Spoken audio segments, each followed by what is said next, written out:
ನೋಡಿ ಅವರ ಆ ಪಕ್ಷದ ಆಂತರಿಕ ವಿಷಯ. ಮುಖ್ಯಮಂತ್ರಿ ಯಾರಾಗಬೇಕು ಅನ್ನೋದು ಆ ಪಕ್ಷಕ್ಕೆ ಬಿಟ್ಟಿದ್ದು, ಅವ್ರ ಶಾಸಕರಿಗೆ ಬಿಟ್ಟಿದ್ದು.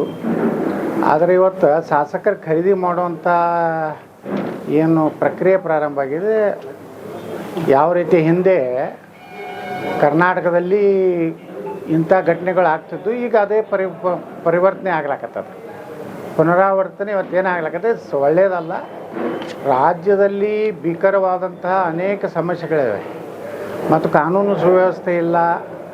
ಬೆಂಗಳೂರಿನಲ್ಲಿ ಹಗಲು ದರೋಡೆ ಆಗ್ತದೆ. ಈ ರೀತಿ ಸ್ಥಿತಿಯೊಳಗೆ ಇವತ್ತು ನಮ್ಮ ಬೀದರ್ ಭಾಗದಲ್ಲಿ ಸಾಕಷ್ಟು ಮಳೆಯ ಹಾನಿಯಾಗಿ ಯಾವುದೇ ಪರಿಹಾರ ಇಲ್ಲ. ಎಲ್ಲಿಯೂ ಸಹ ಭ್ರಷ್ಟಾಚಾರ ಅಂತೂ ಇದು ವ್ಯಾಪಕವಾಗಿ ಇವತ್ತು ನಡೀತಿರೋಂಥ ಪರಿಸ್ಥಿತಿಯಲ್ಲಿ ಸರ್ಕಾರ ಯಾರು ಯಾವ ಜಾತಿಯವರು ಮುಖ್ಯಮಂತ್ರಿ ಆಗಬೇಕು ಅನ್ನೋದು ಮಹತ್ವ ಅಲ್ಲ.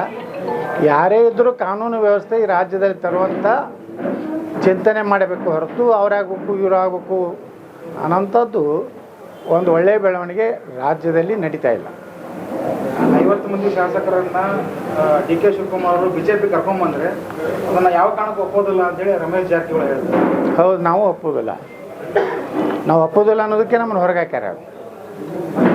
ಎಲ್ಲ ಈ ವಿಜೇಂದ್ರ ಮತ್ತು ಡಿ ಕೆ ಶಿವಕುಮಾರ್ ಒಪ್ಪಂದ ಮಾಡ್ಕೊಂಡಾರ. ಅದಕ್ಕೆ ಮೊನ್ನೆ ಅಮಿತ್ ಶಾ ಭೇಟಿಯಾಗಿ ಡಿ ಕೆ ಶಿವಕುಮಾರ್ ಬಂದ್ರೆ ಬೆಂಬಲ ಬೇಕು ಅಂತ ಹೇಳ್ಯಾರ. ಆದ್ರೆ ಪ್ರಹ್ಲಾದ್ ಜೋಶಿ ಹೇಳಿಕೆ ನೋಡಿದ್ರೆ ನಾವು ಡಿ ಕೆ ಶಿವಕುಮಾರ್ನ ನೇತೃತ್ವದಲ್ಲಿ ಸರ್ಕಾರದಲ್ಲಿ BJP ಆಗುವುದಿಲ್ಲ ಅನ್ನೋಂಥ ಸ್ಪಷ್ಟ ಸಂದೇಶ ಈಗ ಹೈಕಮಾಂಡ್ ಕೊಟ್ಟಿದೆ.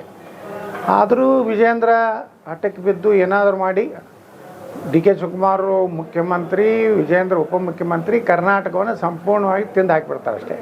ಮತ್ತೇನು ಬದಲಾವಣೆ ಆಗೋದಿಲ್ಲ, ಒಳ್ಳೆಯ ಸರ್ಕಾರ ಕೊಡೋದಾಗೋದಿಲ್ಲ. ಅದಕ್ಕೆ ಬಹುತೇಕ BJP ಶಾಸಕರು ಯಾರೂ ಇದಕ್ಕೆ ಒಪ್ಪಿಗೆ ಇಲ್ಲ.